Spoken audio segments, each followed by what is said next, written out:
Assalamualaikum warahmatullahi wabarakatuh.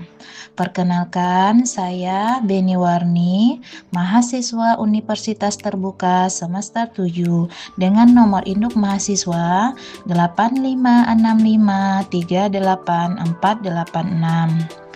Baiklah, di sini saya akan memaparkan hasil kegiatan praktikum saya, yaitu modul 1, kegiatan praktikum 1 tentang ekosistem darat. Yang pertama, kita harus mengetahui dulu apa itu yang dimaksud dengan ekosistem.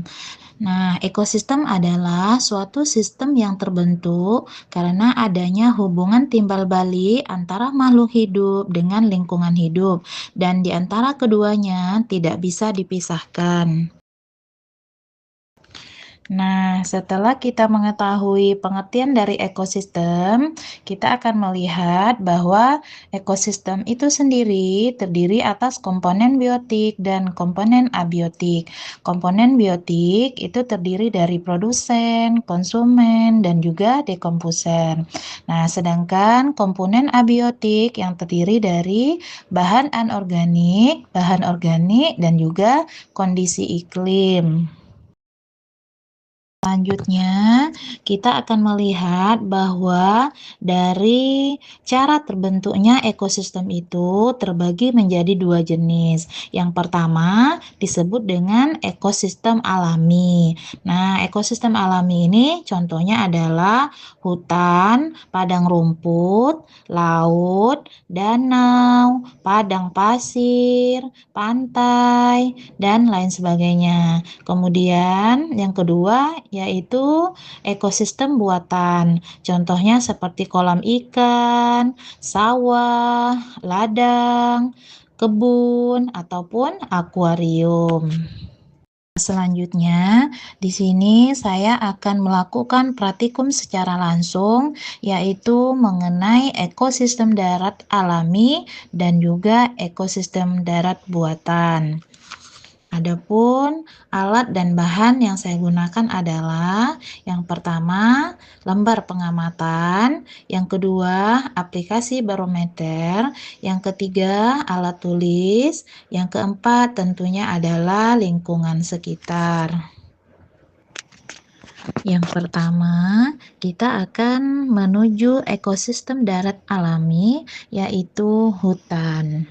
Komponen abiotik beserta kondisinya yang ada di hutan antara lain adalah kondisi cahayanya sangat cerah, suhunya mencapai 33 derajat Celcius, jenis tanahnya gambut dan subur, anginnya semilir, dan keadaan airnya sangat jernih.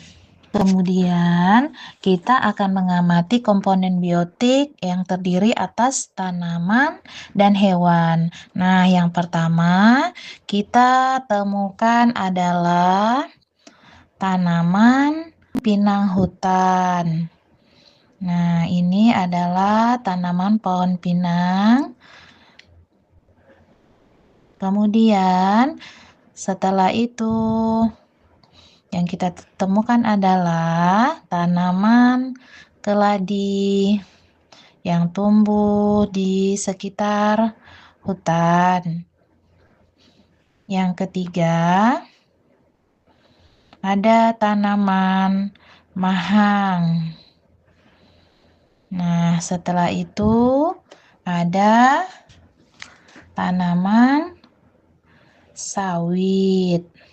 Nah, di sini ada tumbuh tanaman sawit. Pohon sawitnya sudah sangat tinggi. Nah, setelah itu yang terakhir yang kita lihat adalah yaitu tanaman kenanga. Ya, yang merupakan tanaman yang tumbuh di hutan. Tanaman-tanaman tersebut saling berinteraksi dengan komponen abiotik di lingkungannya. Nah, tanaman membutuhkan cahaya, air, dan juga tanah untuk membantu proses pertumbuhannya. Selain itu, dalam beberapa tanaman juga membutuhkan hewan dalam proses penyerbukan. Nah, kita akan melihat beberapa hewan yang terdapat di ekosistem darat alami. Yang pertama, hewan yang kita temui di hutan adalah belalang. Kedua, hewan semut. Yang ketiga, kita juga menemukan kaki seribu. Yang keempat, ada monyet. Nah, yang terakhir, kita menemukan hewan yang berupa siput keong. Kelima hewan tersebut juga berinteraksi dengan komponen biotik dan juga komponen abiotik di lingkungannya. Mereka membutuhkan air, oksigen, dan makanan untuk bertahan hidup dan berkembang biak. Dalam hal ini, tumbuhan sebagai konsumen. Nah, selain itu ada juga yang berfungsi sebagai dekomposer atau pengurai. Yang pertama, cacing. Yang kedua ada bakteri. Dan yang ketiga ada belatung. Yang kedua, kita akan menuju ekosistem darat buatan, yaitu kebun. Komponen abiotik yang akan kita amati antara lain yaitu cahaya sangat terik, suhu mencapai 3 derajat Celcius, tanahnya sedikit kering, airnya cukup bersih, dan anginnya cukup semilir. Adapun komponen biotik yang kita temui di kebun adalah yang pertama ada pohon singkong. Selanjutnya, yang kedua yaitu tanaman ubi jalar.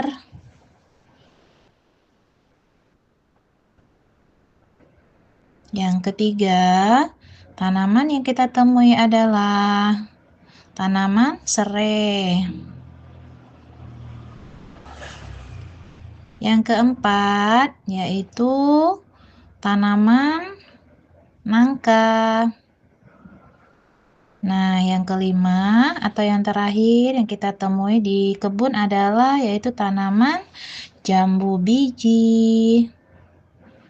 Adapun hewan yang saya temui di kebun adalah yang pertama anjing, yang kedua ayam, yang ketiga serangga.